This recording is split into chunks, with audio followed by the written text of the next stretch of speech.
بسم اللہ الرحمن الرحیم۔ السلام علیکم ناظرین، آج کا ہمارا موضوع ہے حضرت محمد صلی اللہ علیہ وسلم اور یہودی کا واقعہ۔ ایک یہودی کو رسول خدا صلی اللہ علیہ وسلم سے چند دینار قرض واپس لینا تھا۔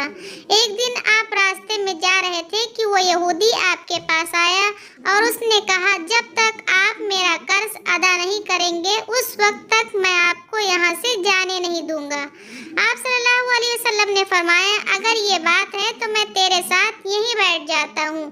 یہ کہہ کر آپ اس کے ساتھ بیٹھ گئے۔ جیسے جیسے وقت گزرتا گیا آپ کے صحابہ وہاں جمع ہوتے گئے۔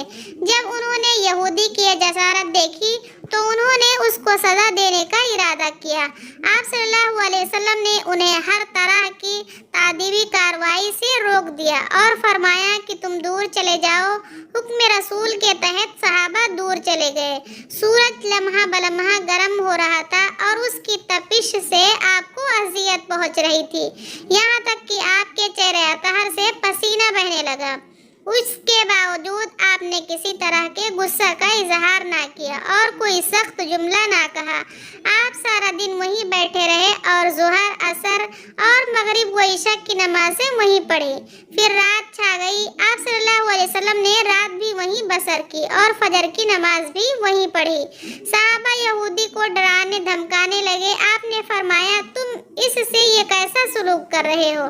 صحابہ نے کہا، یا رسول اللہ صلی اللہ علیہ وسلم، اس کی یہ جرات کہ آپ کو یرغمال بنا کر اپنے پاس بٹھا لے۔ حضرت صلی اللہ علیہ وسلم نے فرمایا، اللہ نے مجھے اس لیے نہیں بھیجا کہ میں کسی ہم پیمان کی یا کسی اور پر ظلم کروں۔ جب دن چڑھا تو یہودی نے کلمہ اسلام پڑھتے ہوئے کہا، اشہد ان لا الہ الا اللہ و اشہد ان محمدًا عبدہ و رسولہ، میں گواہی دیتا ہوں کہ اللہ کے سوا کوئی معبود نہیں اور محمد صلی اللہ علیہ وسلم اللہ کے بندے اور رسول ہیں۔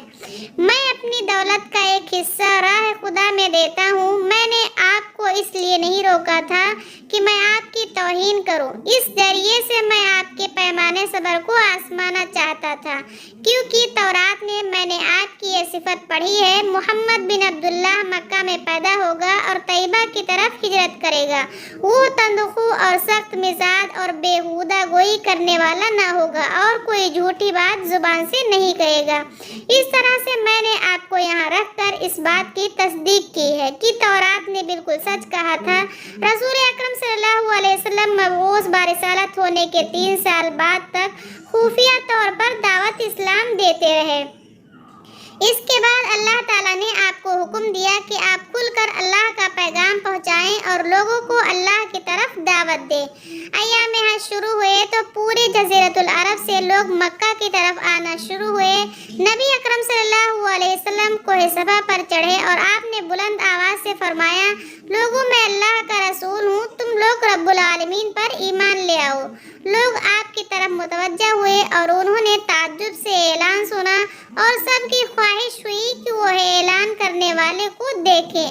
پھر آپ صفا سے اتر کر مروہ آئے اور وہاں پر بھی آپ نے 3 بار یہی اعلان کیا۔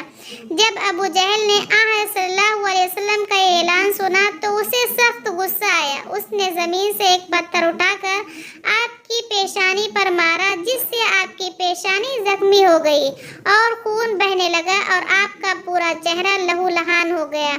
اس کے بعد تمام مشرکین آپ کو پتھر مارنے لگے۔ نبی اکرم صلی اللہ علیہ وسلم مجبور ہو کر کوہ ابو قبیس پر چڑھ گئے اور ایک چٹان کے پیچھے جا کر چھپ گئے۔ مشرکین نے بھی آپ کا تعاقب کیا لیکن آپ انہیں کہیں دکھائی نہیں دیے اور ناکام و نامراد ہو کر انہیں واپس آنا پڑا۔